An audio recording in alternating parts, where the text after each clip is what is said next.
All right, so good afternoon, everyone.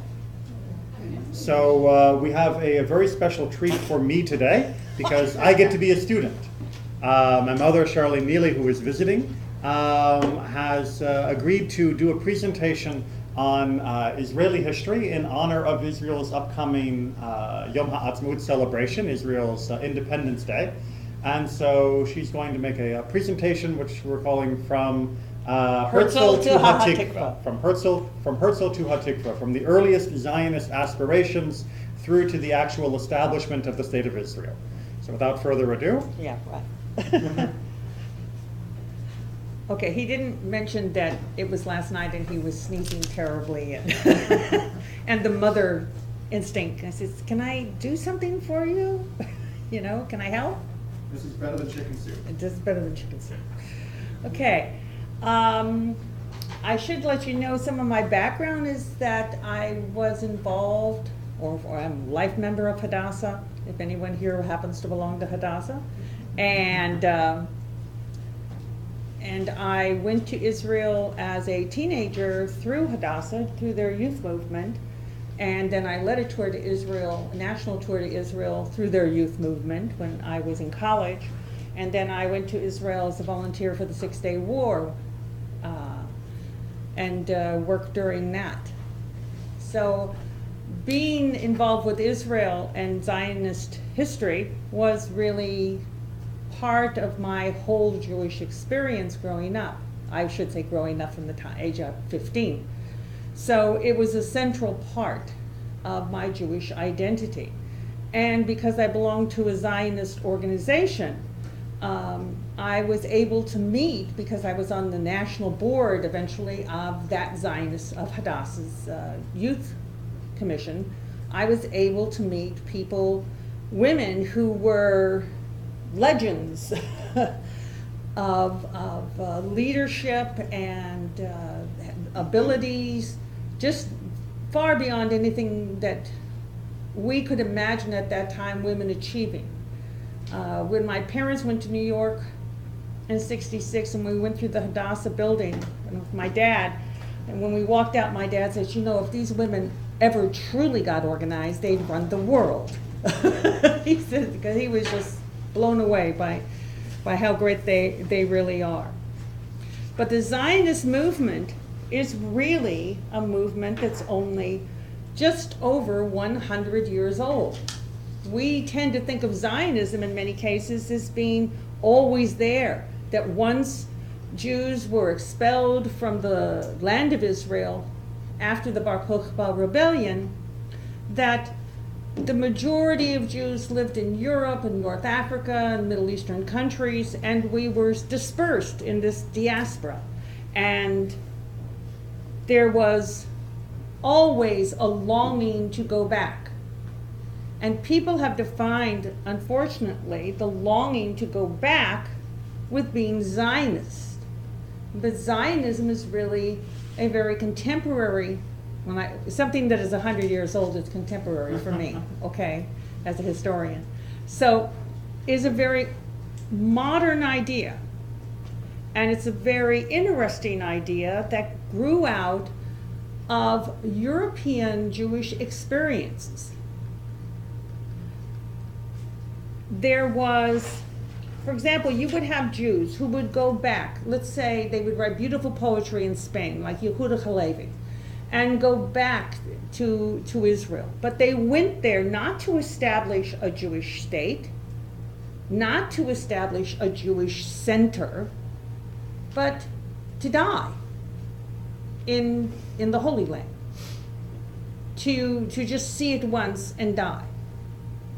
It wasn't until the 1800s that there really developed a movement in Central and especially Eastern Europe to go to Palestine, as it was called then under the Ottomans, and settle the land with the intent that it would become a Jewish homeland. That is a revolutionary concept because it's not based on waiting for the Messiah. It's not based on waiting for religious leadership, and the movement really takes place among young Jewish intellectuals. These are people who never have worked on a farm, they've never plowed a field, they don't know how to, they barely had tractors, and then most of them had, you know, a horse and a plow. But these are people who don't have those skills. They didn't walk out of Europe with agricultural skills to be able to go into Israel or Palestine and create farms and orchards or vineyards. That wasn't their education or their life experience. So they were changing everything. They also established that when they went, very quickly, they established that they would use as a language Hebrew. Hebrew was a sacred language by that time. It was the language of the synagogue. It was the language of Torah. It wasn't in blessings. It wasn't a language that you say, you know, pass me the spoon, give me that chicken. Okay, that wasn't what you used it for. And yet, they turned around and they said, we're going to speak Hebrew. Which meant you had to have someone like Eliezer ben Yehuda, who is the father of modern Hebrew, who spent his life creating Hebrew modern words. That's why some Hebrew words, for example, a rifle is called carbine from the French. And I always laugh because I said, my students, you'll never starve in Israel, because as long as you can say taco and pizza, you'll find a taco and a pizza. Because they say, how do you say taco? That's it, taco. So it was a huge shift. Why did they pick Hebrew? Anybody have an idea why? Because these people are coming from Russia, Romania, Serbia, Poland. Just for that reason. Just They needed one language. What language did they all speak already together? Yiddish. No. Yiddish. Yiddish. Yiddish. Oh, some had Ladino. Some had Ladino, but not a huge number of these came from Sephardic backgrounds. They had Yiddish. They rejected, the Zionist movement rejected Yiddish. Even though it was basically almost a universal language among European Jews. There was difference between some, but not enough that they could have made a whole dictionary out of that. But they didn't do it. It was not an original language. It wasn't an original language. And they wanted an original. They wanted their language. They associated things like Yiddish and certain occupations with the degradation of the ghetto and the shtetl. And they wanted no part of that history, no part of that concept that was being forced upon them, they felt, by the societies around them. And so they consciously chose Hebrew. They also consciously chose the fact of what they would celebrate Jewishly and what they wouldn't celebrate Jewishly in an open, varied way. What they would wear and what they preferred not to wear, because they didn't want to be associated with the visual of a European anti-Semitic cartoon of what a Jew looks like. So, for example, when I showed some of you that picture of the Shomrim, you said it looks like the Old West or something. There's, the idea of Jews with bandoleros of bullets across their chest and flowing robes and riding horses and with huge rifles is not something that we think of. If we're looking at 1890, we might see Tevye in Fiddler on the Roof. Or you might see someone in tails or a high hat in Europe, in some place like France. But you're not going to see that with these young people who are making this commitment to leave everything they know and go to a place and establish a whole new way of thinking, a whole new way of living, a whole new way of self-identifying. Every single water tower that goes up on a kibbutz in the early period had one Jewish symbol on it. Anybody figure out what Jewish symbol would be on the water towers going up? The high point going up? It's related to a holiday. A Hanukkah menorah. Hanukkah was the big, big holiday. Because Hanukkah celebrates the establishment of the Jewish state. It celebrates a military strength victory.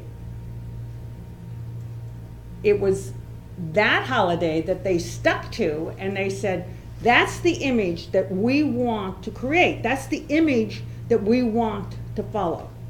We want to be seen as Judah Maccabee. We want to be seen as the protectors and the defenders and the people who brought about the Jewish state again. So they had all these images and all these ideas, but they had a problem. They could belong to an organization called Lovers of Zion in Russia, was a huge organization, well, huge in that relationship. And trickle by trickle they went in, but it was hard to think of it in Europe as being a whole Jewish community.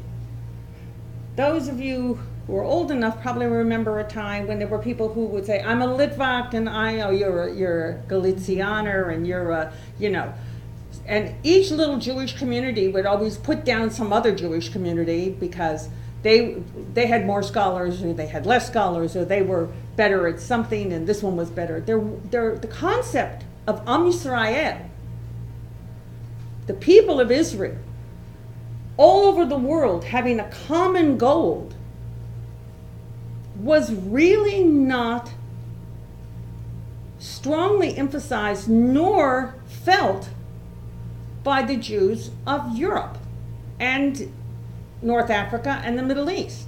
There wasn't that feeling. You were either a German Jew, a Polish Jew, a Litvak, you were from Lithuania, you were Latvian, you were Estonian, you were Romanian, Bulgarian. That's who you were. And so by the late 1800s, you had this whole fractured, everyone's kind of taking pot shots at each other, who should be the leaders, who shouldn't be the leaders. And into this fray,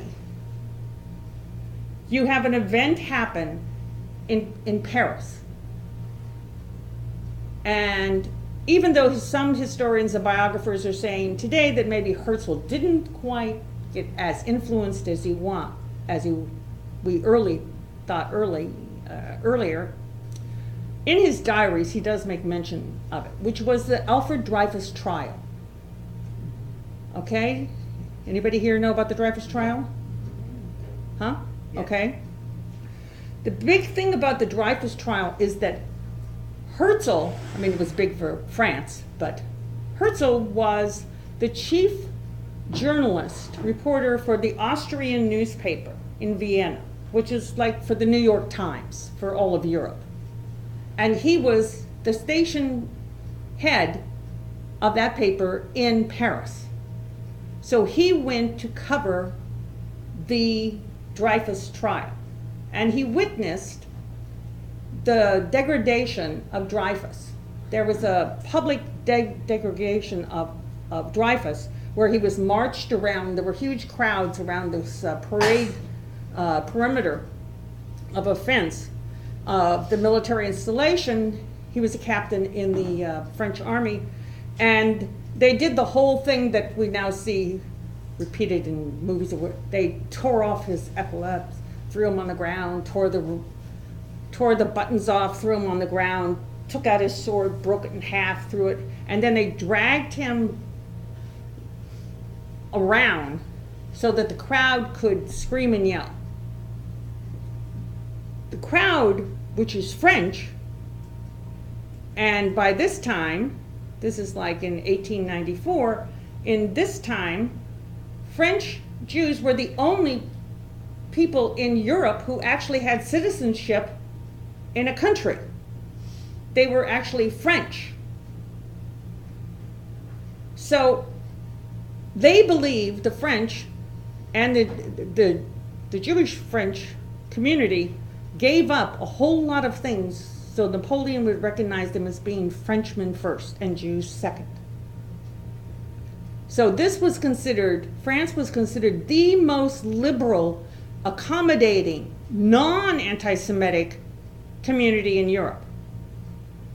And yet, Herzl witnessed, as they were taking Dreyfus around, that the people, the mob, were screaming anti-Semitic remarks, spitting, yelling at him, degradation, not because of what they suspected that he had done, or that they had convicted him of, which he wasn't guilty of, but because he was a Jew.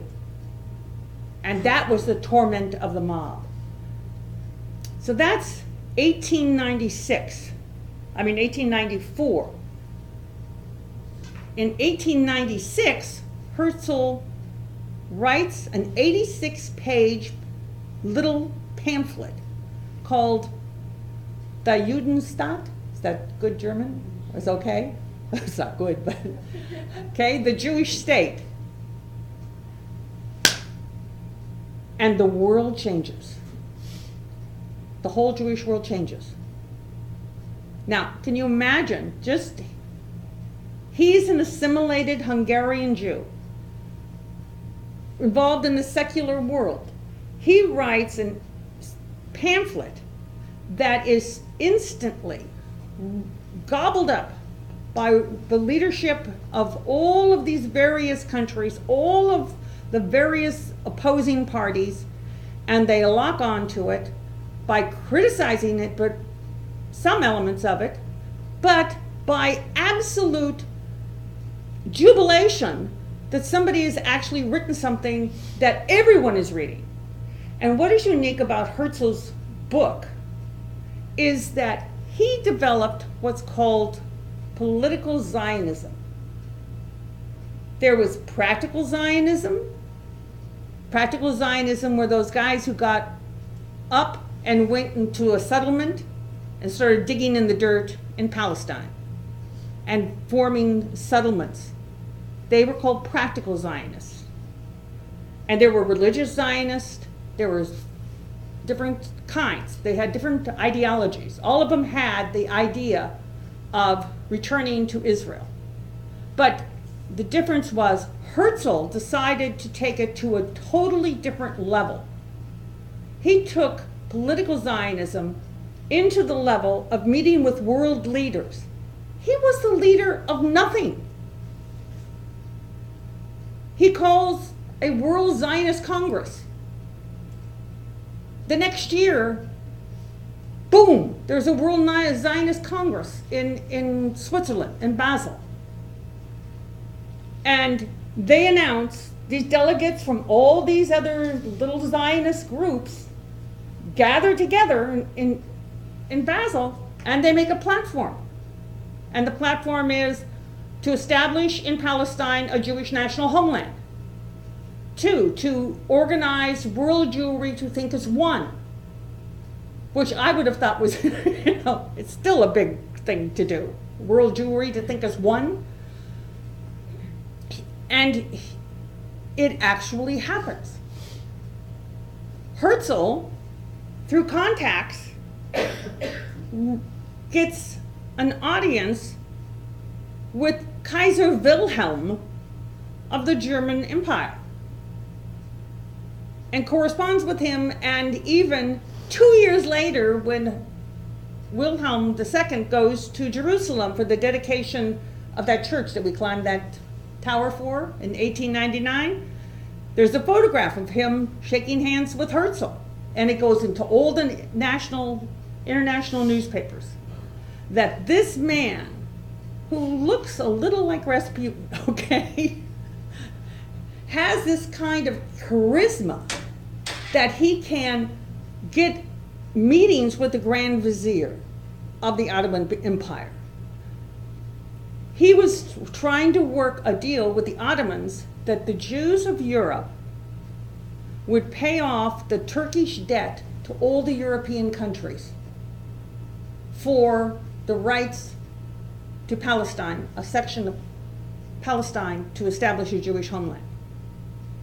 He was working when there was no international, there's no UN, no League of Nations, nothing like that. He's trying to work one country and another country to get agreement because he feels that there's no future for Jews in Europe. Anti-Semitism is never going to stop unless we actually have a place of our own again. Remember, this is right at the turn of the century. Pogroms are getting worse in Russia. Things are really looking bad. So Herzl has, one year after the other, there's a Zionist Congress, another Zionist Congress. And I wrote down many of the things that are happening at these Zionist conferences, which have never happened before. You can look down this list and you see that in 1890, the Hebrew Language Committee, Eliezer Ben Yehuda made Hebrew the modern language. Ahad Ha'am visited Palestine in 1891, and he decided that this was going to call for the creation of a Jewish cultural center in Palestine. All of these things happened like bam, bam, bam, bam, bam. Herzl just is like a whirlwind. He's dead in 1904 at 44 years of age. He writes a book in 1896, and by 1904, he's dead from a heart attack, from overwork. It's like a huge bright light just shines and then it was gone. So there was this, but what he did laid the foundation, and that's why he's buried in the National Cemetery in Israel on the top of the hill on Mount Herzl, is because he set the fire. Other people had talked about setting a fire, but he actually set the fire going, and the others worked to build a state. He said in Basel, in his diary, that he created the Jewish state in Basel in 1896. And he probably, in a way, he said, I know it won't happen in 5 years, but surely in 50 years. And it was almost exactly 50 years later that Israel was declared an independent state and recognized by the world. So he is an essential, important figure, but he's a very complicated and a very sad figure, because not only did he die exceedingly young, but by that time he had, in 1903, in 1902 and 1903, he was talking to the British government, and the British government were saying, you know, you're not going to get the land from the Turks, so how about we'll give you Uganda.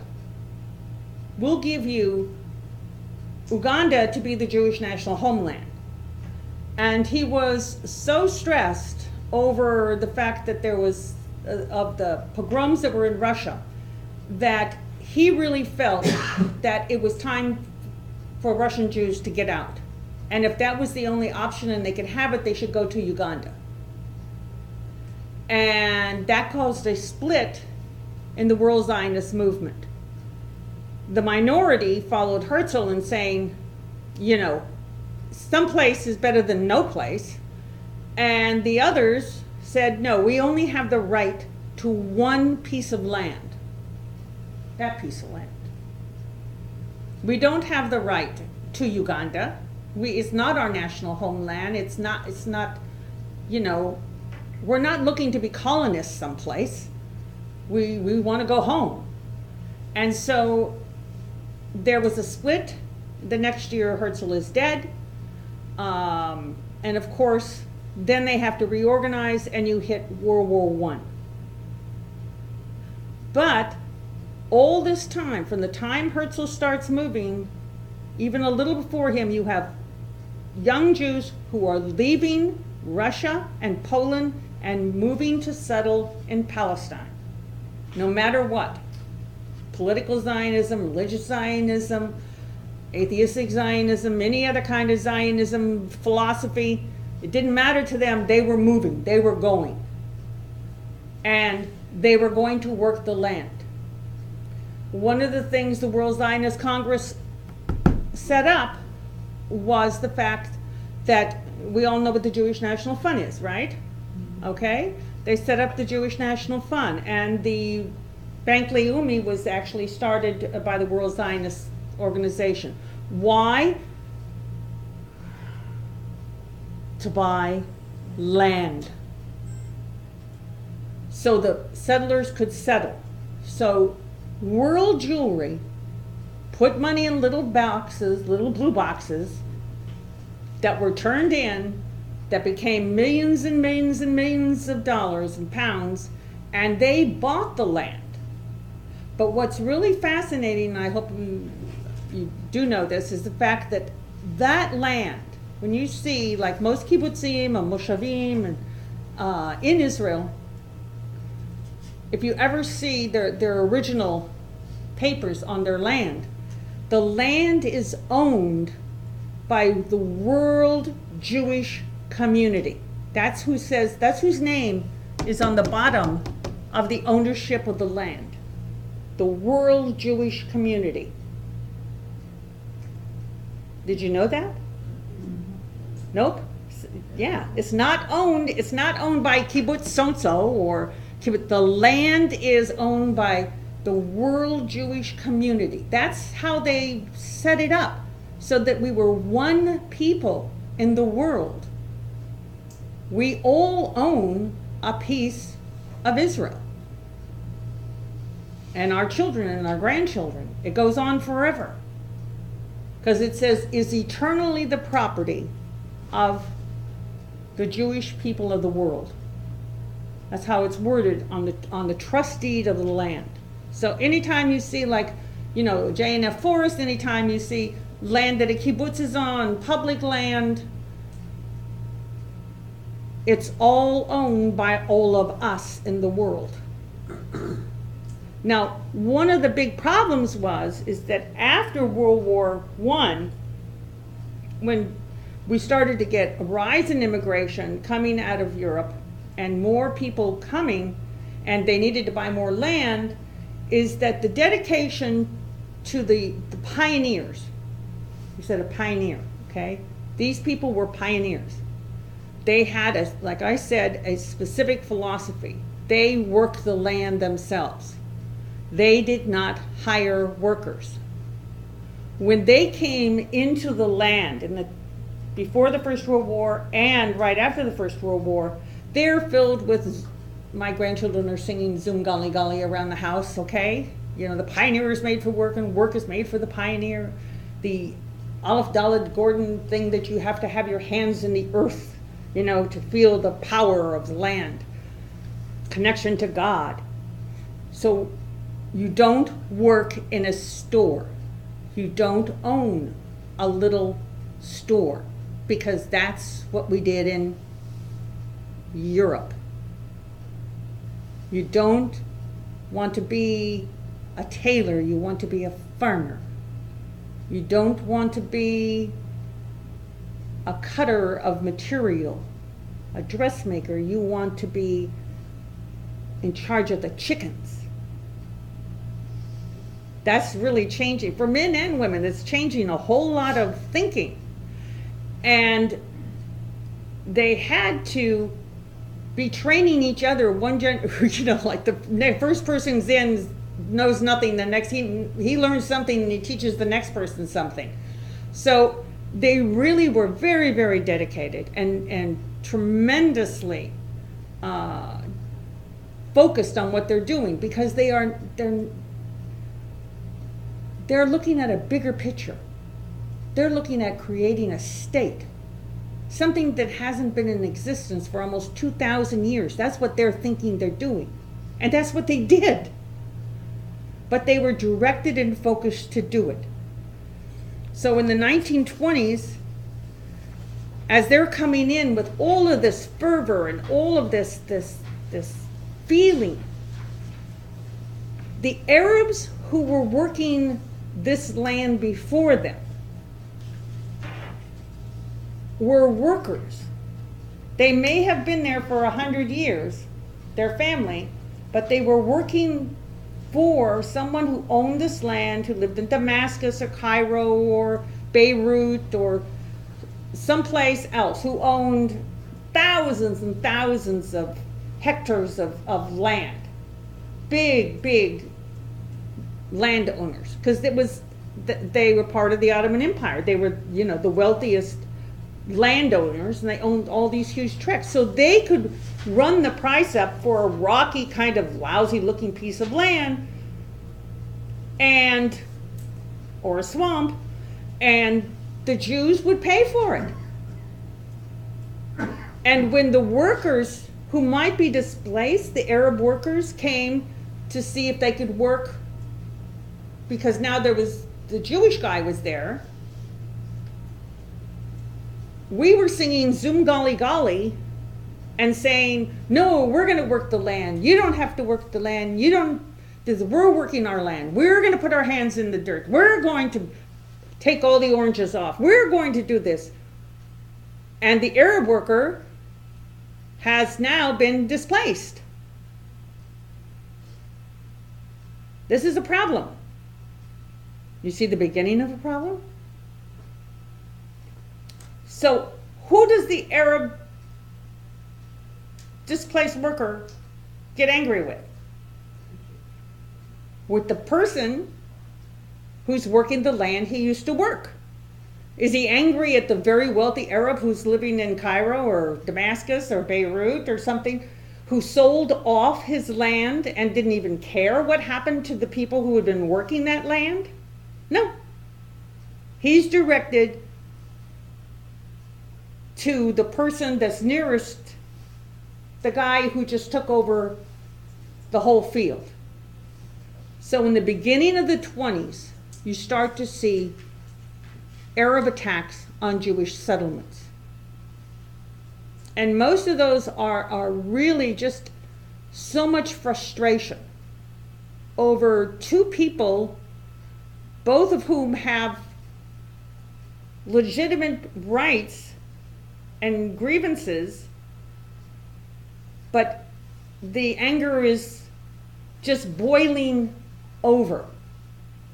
There wasn't anything the Jewish guy could do, because he couldn't hire the Arab worker, and the Arab worker had no other place to go. So he's poor, the other one's, it's really a bad situation. Could it have been fixed? Probably. Should they have been sensitive? Yeah, we can say that now. But at that particular time, that wasn't something that was dealt with. The only thing that was dealt with was the violence. So you have, like I showed you before, the Shomrim. You have the beginning of the Shomrim. You have the beginning of the Haganah, the Israeli underground secret defense forces, being formed. Because Jews, after World War I, the area is controlled by Great Britain, and Jews are not allowed to have a military presence. They're not allowed to have guns. But obviously they had guns because they had to hide them. So it becomes a real issue. So by the time you hit the end in 1929, you've had Arab riots in Hebron that have killed 40-some people, massacred. You've had riots that the Haganah was able to put down in Tel Aviv, in Jerusalem, in Rehovot, in many places across the country. So you have this beginning of this strong agitation. Now, at the end of World War I, Britain made a promise to the world Jewish community. They wrote a letter to Rothschild. Does anyone remember that one? The Balfour Declaration. Balfour Declaration said His Majesty government views with favor of the establishment of a Jewish national homeland in Palestine. Okay. 1920, the Peace Conference agreed, and then later the League of Nations, that Great Britain would receive the mandate, the control of Palestine. And what they did is they took Palestine, which if you look at Israel here, you see we have what we call Jordan on this side now. Okay, so if you remember, Jordan extends farther this way. That was originally the geographical area that was called Palestine. So in 1920, all of this from the sea all the way over to here was Palestine. But by 1922, the British went to the League of Nations and said the mandate for Palestine, which fell under the guidelines of the Balfour Declaration, only is from the Jordan River and down to Eilat on this side.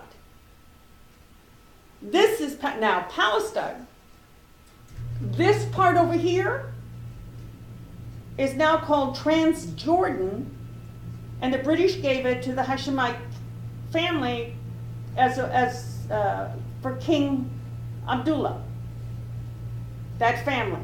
So they were set up on what was Palestine on that side. Okay?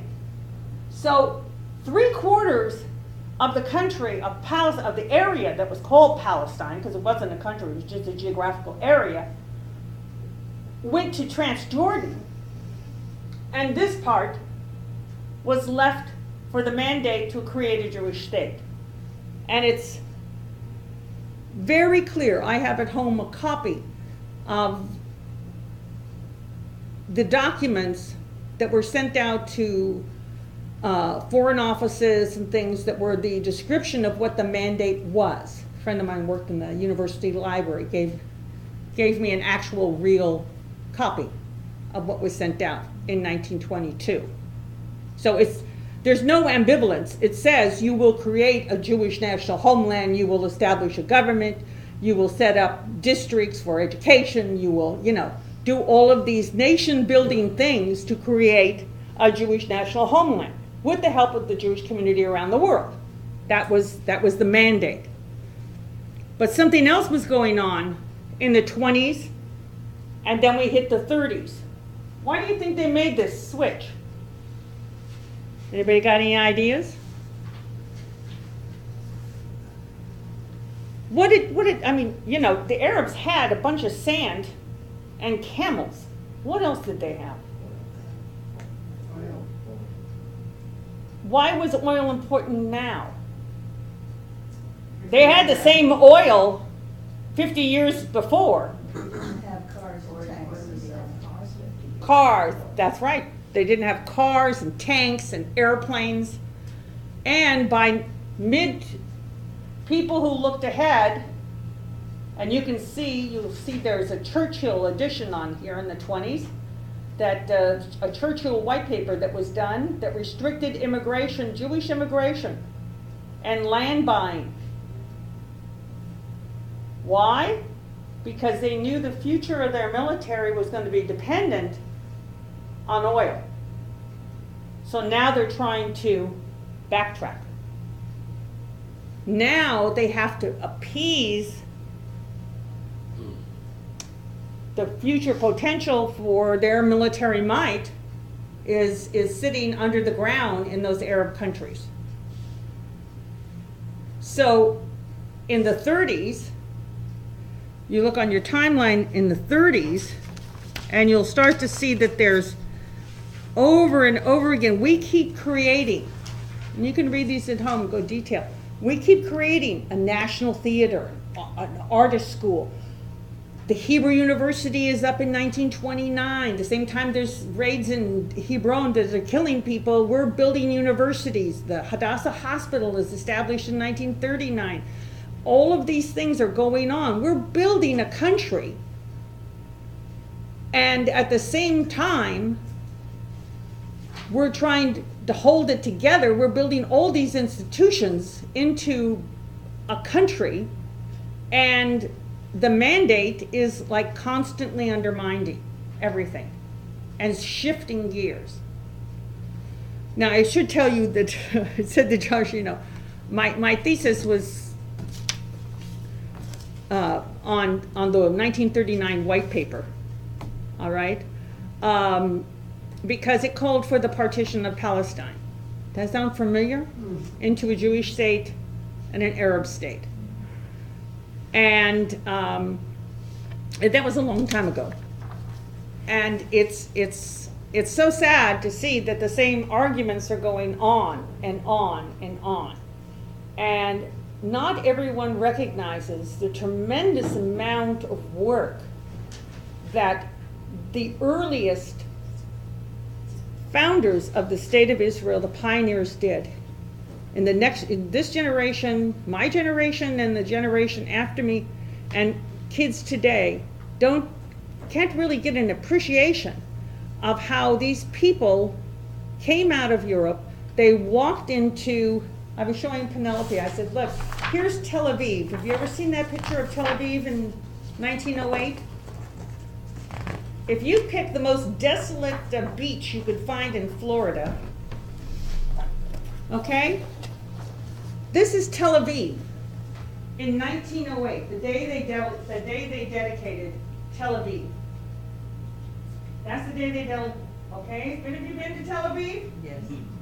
Okay, it's a huge modern city. It's sitting. That's what it looked like in 1908. Everything that has been achieved has been in that short of a time span. So it was already standing there by the time, yeah, wow.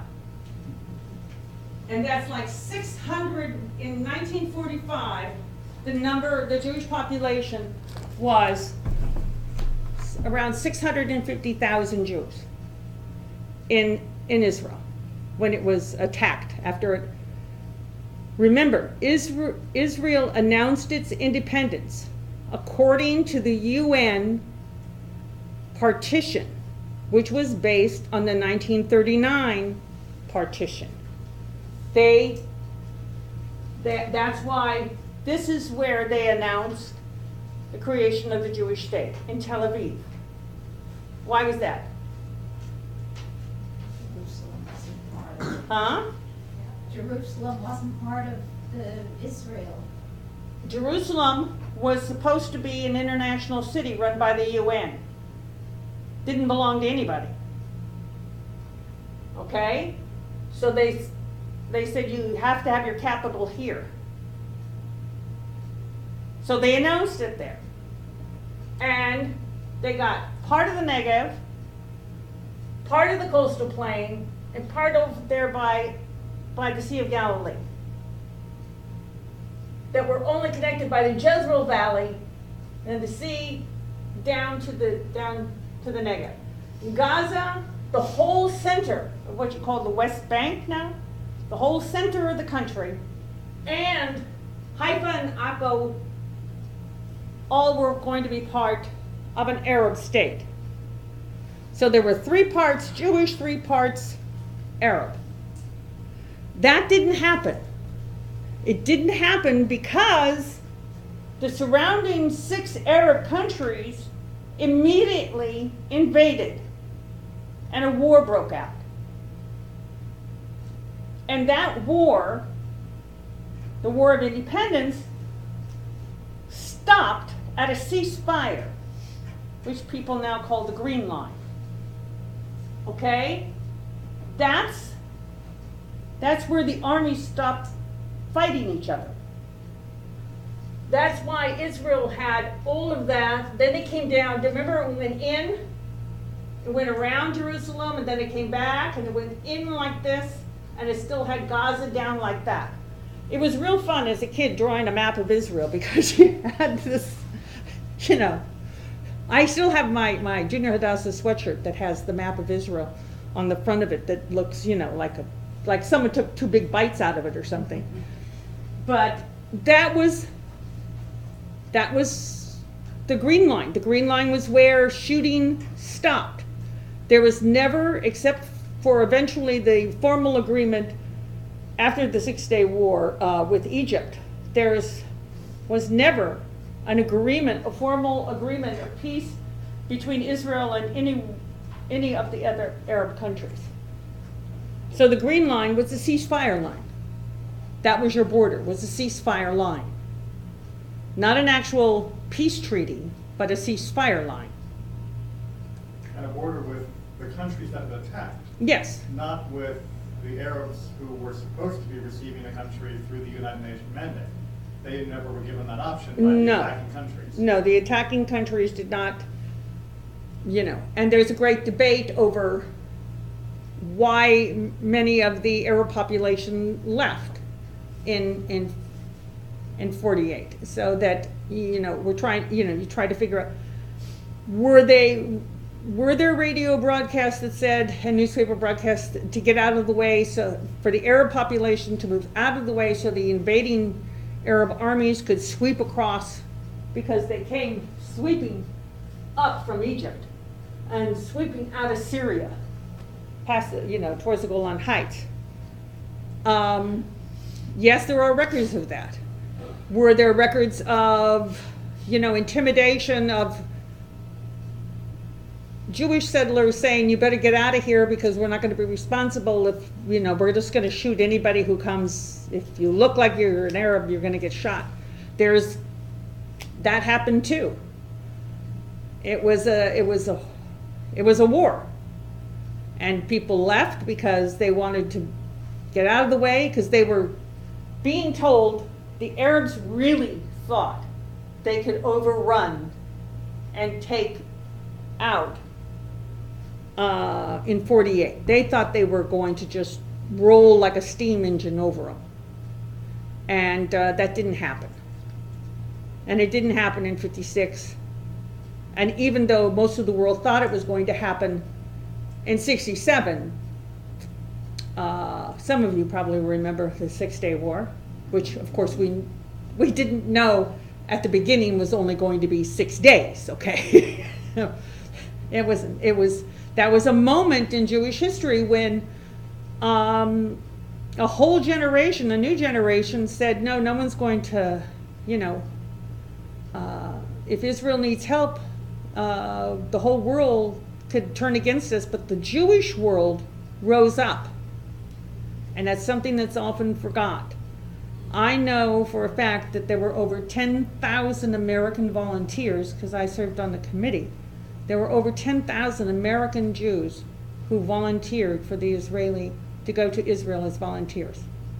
We were taking the place of people who had to be called up in May. They had to be called up for duty, mobilization. And all the crops had to be coming in, all of the things had to be shipped out, everything, all this work. We knew that when we volunteered, it might mean that we would be in a war zone and that we might ultimately have to fight. But over 10,000 American young Jewish people under the age of 25 volunteered to do that. That's, 1967. And it was done very quietly because they didn't want to make a big issue of it, because when they did find out, the American government ceased travel for, I have friends who got to Paris and then they couldn't get back on the plane because no carrier would take someone with an American passport. So they were like stuck in Paris and Athens, you know, the airport outside of Athens and stuff. But fortunately I got there before. But I was on a kibbutz that had 44 French kids, 3 Dutch roommates, 1 girl from Mexico, and 1 from Italy. And we were all there for the same reason. Because Israel needed help.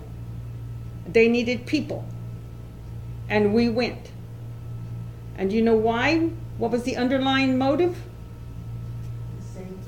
To save the land. Because the land's for us. It belongs to all of us. Because that's the Zionist teaching that we grew up with. That was, plus there was another huge thing that my generation had. My generation, I was born after the war. My generation turned to their parents and said, how did you let that happen? The Holocaust.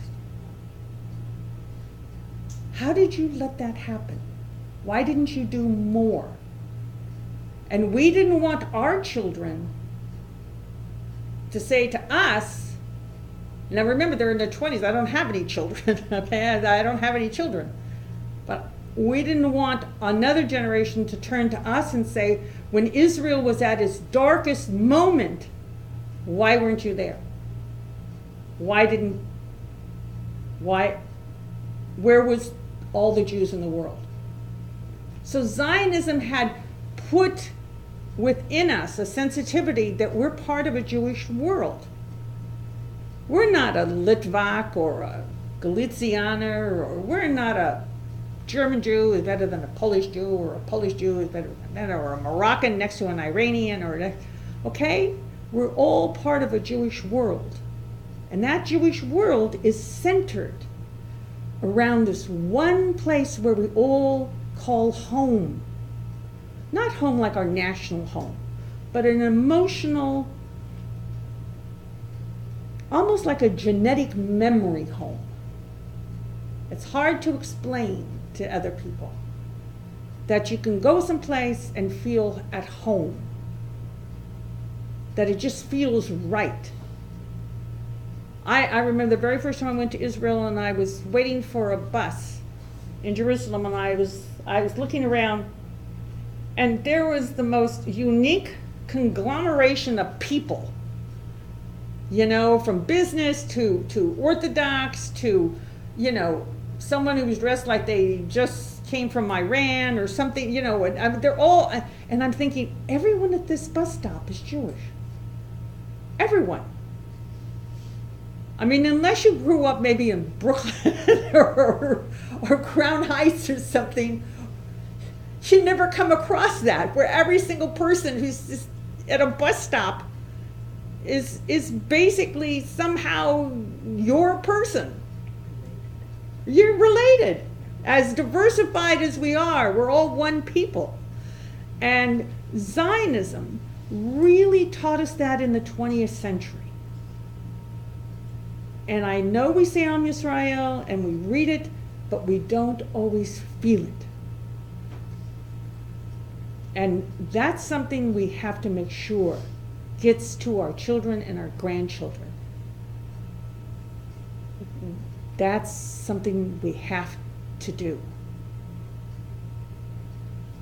So I just wanted to share those thoughts about Zionism and give you something to look at. And this Israel's birthday, and it should be a great day of celebration.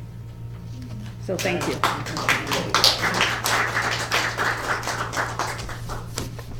Oh, by the way, if you want to read something really kind of odd, if you can find it, I was telling Joshua this was that last night? No, this morning. Sigmund Freud wrote a biography of Theodor Herzl. Okay? And it is really bizarre. Right? Theodor Herzl not only died at 44, his daughter died of drug and mental problems, and her brother, his only son, this is after he died, and his son, only son, committed suicide at her funeral.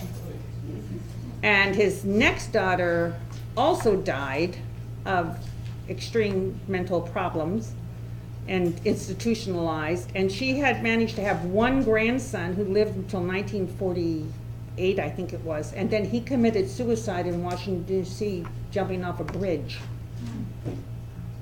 So, I mean, so the family there were, so now you know why Freud, he did a whole thing on him and his mother. So, I don't know, but Theodore Herzl was incredibly, if you look at the pictures of this man, he was a very charismatic guy. And to do something, all of that, inspire all of these people, and do it in 8 years, that's all. That's, but it was the right person at the right time with the right look who struck a chord. And it changed everything.